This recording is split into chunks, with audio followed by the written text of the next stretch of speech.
এবারে উনি আসে সেই রাত্রির বেলায় আমারে উড়মার করে ঠাইসে ধরেছে। আমি বলছি কি ভাই আমারে ছাড়ে দেন, আপনি আমার ভাইয়ের মতন করলে কি তোর ভাই না আমি তোর করতে আইছি, এরকম করে অনেক কিছু গালাগালি করেছে। করার পরে আমার গায়ে হাত পায়ে হাত দিয়েছে, দেওয়ার পরে আমি বলছি কি যে ভাইয়া আমারে ছাড়িয়ে দেন। আর যখন আমি বেহুশ হয়ে গেছি তখন আমি আর কিছুই জানি না।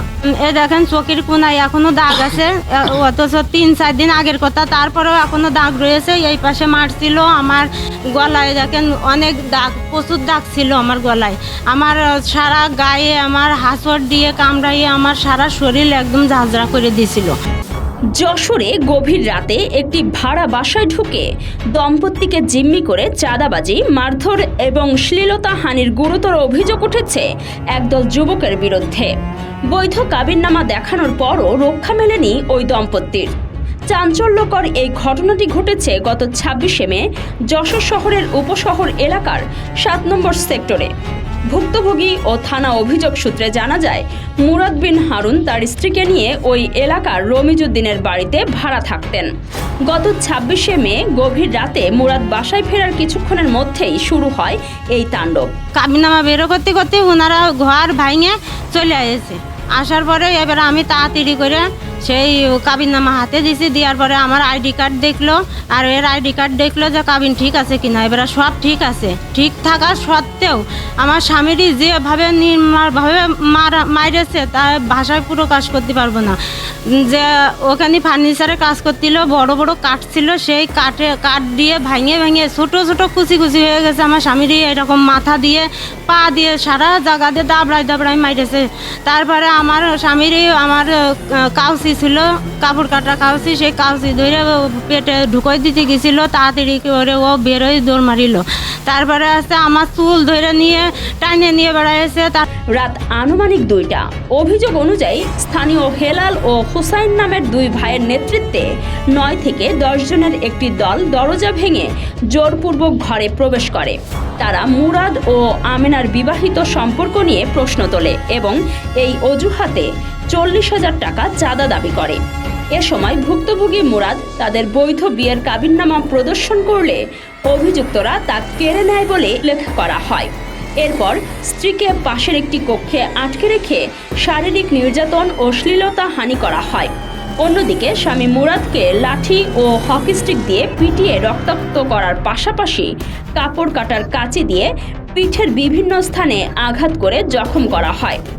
তারপরে আমি ওদের বলছি কি আমার ভাই হন, আপনারা আমরা ছাড়িয়ে দেন, আমরা কি অপরাধ করেছি যে আমাদের মারতেছেন। তারপরে আমাদের বিশ্রী ভাষায় গালাগালি করে কি তোকে এখানে করে থিয়ে যাবানে বেশি তেড়ি করলি, আর আছে তোর ছেলে আছে নিয়ে আয় যে খিরা তোকে বিচার করে আর খিরা তোকে ঠেকায়, এরকম করে অনেক বিশ্রী ভাষায় গালাগালি করে। কিন্তু আমার কথা তারা শুনিনি। অনেক রাত পর্যন্ত ওইভাবে মারামারি করে। আমার কাছে 40,000 টাকা পাই, বলে কি যে 40,000 টাকা দে, যদি 40,000 টাকা না দিস তোর স্বামী তো অর্ধেক মরে গেছে আর পুরোটাই মাইরে ফেলা দেবো। তাই বলে ওই মাঠের ভিতরে আমার স্বামীর নিয়ে যায়, তো মারতে একেবারে সে অসুস্থ বানাই ফেলাই দিয়েছে। আমি পায়ে ধরতেছি, আমার লাথি মেরে ফেলাই দিচ্ছে, আমার মুখে পর্যন্ত লাথি মেরে ফেলাই দিচ্ছে। আমার কথাটা কেউ শুনলো না। ঘর থেকে নগদ 13,000 টাকা, 3টি মোবাইল ফোন এবং স্বর্ণের নাকফুল জোরপূর্বক ছিনিয়ে নিয়ে যাওয়ারও অভিযোগ উঠেছে ওই চক্রটির বিরুদ্ধে।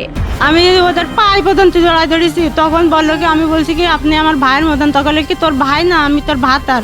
তাই বলে বিশ্রী ভাষায় গালাগালি করে তাই আমার কাছে 40,000 টাকা নিয়ে যাচ্ছিল। আমি 40,000 টাকা দিতে পারিনি। এবার বলছে কি তুই যদি টাকা না দিস তাহলে তোর স্বামীরই মাইরে ফেলাই দেবো। তা আমার স্বামীর কাছে আর আমার কাছে গড়ে মিলে 13,500 টাকা ছিল। সেটা নিয়ে আমার দেওয়ার পরে তাই ওরা চলে গেল। যাওয়ার পরে এবার ওই আমার স্বামীরে আরো প্রচুর মাইরেছে, টাকা দেওয়ার পরেও মাইরেছে। মাইরে ওর কাছে মানি ব্যাগে যা যা ছিল সব বের করে নিয়েছে। চাঁদাবাদি করার জন্য 40,000 টাকা চাইছিল, 13,000 টাকা দিয়ে মিটগুট করছে। নির্যাতনের এখানেই শেষ নয়।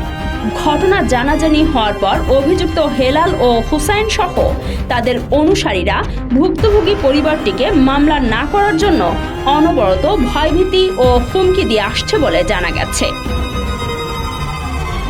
এদিকে এত বড় ঘটনার পর বাড়ির মালিক রমিজউদ্দিনের কাছে প্রতিকার চাইলে তিনি কোনো কার্যকর ব্যবস্থা না নিয়ে উল্টো নিরাপত্তার স্বার্থে তাদের বাসা ছেড়ে চলে যাওয়ার পরামর্শ দেন। অবশেষে বাধ্য হয়ে গত 29শে মে যশোর কোতোয়ালি থানায় লিখিত অভিযোগ দায়ের করেছেন ভুক্তভোগী মুরাদ বিন হারুন। পুলিশ ঘটনাটি তদন্ত করে দেখছে। স্থানীয়রা এই ঘটনার সুষ্ঠু তদন্ত ও দোষীদের দৃষ্টান্তমূলক শাস্তির দাবি জানিয়েছেন। রোহিত হোসেন রনির তথ্য ও ভিডিও চিত্রে কাজী সাইমা, রাত-দিন নিউজ। নবজাতকের সুস্থতা, পরিবারের হাসি নিশ্চিত করতে কুইন্স হসপিটাল আছে আপনার পাশে। কুইন্স হসপিটাল যশোর নিয়ে এসেছে সম্পূর্ণ আধুনিক ও বিশ্বমানের NICU সুবিধা।